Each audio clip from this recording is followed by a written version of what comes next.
Hi friends, இந்த moms கிச்சனில் fish கறி எப்படி பண்ணுறது ஈஸியாக டேஸ்டியாக பார்க்கலாம் வாங்க ஃப்ரெண்ட்ஸ். அது தேவையான பொருட்கள்: பாங்கடன் மீன் எடுத்துருக்குறாங்க, டொமேட்டோ பியூரிங்க, கோகோனட் மில்க்குங்க, கொஞ்சம் கோரியாண்டர், ஜிஞ்சர் கார்லிக் பேஸ்ட்டு, சில்லிங்க, கறி லீஃபு, ஆனியனுங்க, இது தனியாத்தூள், மிளகாத்தூள், மஞ்சள்தூளுங்க, உப்பு, வெந்தயம், புளி கரைசல், எண்ணெய். இவ்வளோ இப்போ எண்ணெய் ஊற்றி வெங்காயம் வதக்கலாங்க.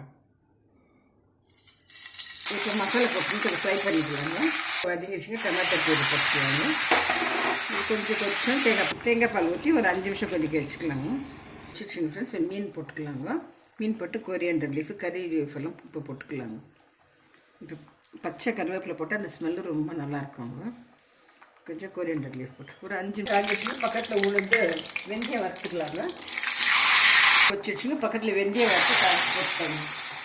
ஃபிஷ் கறி ரெடி ஆகிடுச்சிங்க ஃப்ரெண்ட்ஸ். நீங்களும் இந்த ட்ரை பண்ணி பாருங்கள், ரொம்ப நல்லாயிருக்கும், டேஸ்டியாக. Thanks for subscribing friends. தொடர்ந்து சப்போர்ட் பண்ணுங்கள் ஃப்ரெண்ட்ஸ். தேங்க்யூ ஃபார் வாட்சிங்.